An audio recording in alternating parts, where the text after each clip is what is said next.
Welcome to Sheep Guarding Llama. I'm Scott Allen Miller, and today I'm doing a throwback. I'm going to talk about December 31st, 1998. Wow, 21 years ago and a couple days. And at this time, Josh Relier and I were roommates. We had gotten this awesome townhouse in Greece, New York, Greenleaf Meadows. I could walk you right to our front door. We were an end unit in the back against the woods. It was great, right? We had a 2 bedroom, 1 bath on the top floor, and then we had living room and dining room and kitchen on the main floor, and then we had a basement with a big open room where we were able to do a lot of things. We ended up building it into an IT study room, and then we had a little kind of basement room beyond that was like really utility, right? It's a utility room. And it was, we were the very first of all of our friends to have a really awesome apartment and be able to do a lot of like really cool stuff. Like we could host parties and things. Like we had an adult apartment. This is 1998, so I would be 22 years old at this point. So as you can imagine, a lot of 22-year-olds.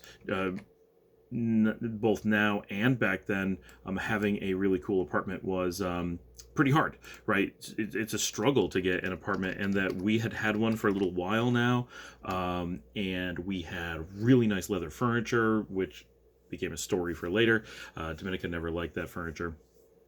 That was paprika in color, but it was really nice Natuzzi Italian leather furniture, and we had wall decorations, and the place was clean, and we had it was all like an adult apartment, maybe not a fancy adult apartment, but my cousins still lived in a townhouse at those apartments. Sarah lived there until well into her 30s. This is a place where adults lived, right? So Josh and I were doing really, really well. Of course, we had dual income, right? It was a big piece of our income to pay for this place, but it was cool, right? Like I was working at the Wellesley Inn down in Brighton. Josh was working at the car dealership at the job that I'd gotten him at the time through connections with my music management internship with Bruce Pilato.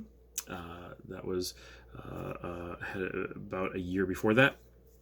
So he was doing well in his car sales career, and I was doing well in my hotel management career, and we were just in a spot where we were able to have this nice place. So, and Andy was not living with us. He was living at the house on Cypress in South Rochester, which he did for a while, and then eventually moved in with us during 99.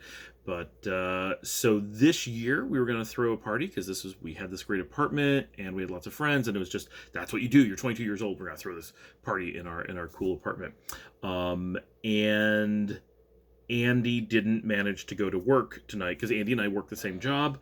And when he didn't go to work, they called me in, and I had to skip on my own party and go to where actually he had gone to work but was unable to complete his shift after just a little bit. So I was able to host and start a party, but had to go in almost immediately. So our shifts at the time were 11 p.m. to 7 a.m. Because we did the overnight. We were the overnight auditors, and we had to. I had to go at about 11:45 or so. I had to leave my own party at my own house and run to work an overnight shift that I had not planned for on New Year's Eve. And we had like a rotation thing, so I wasn't supposed to be working. I was very unhappy about that, and told them at the time that absolutely I would not be working the next year. I had to get that off.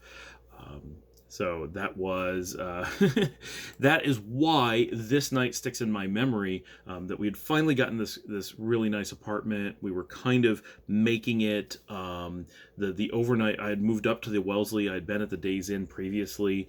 It was a nice, really big move up in hotels.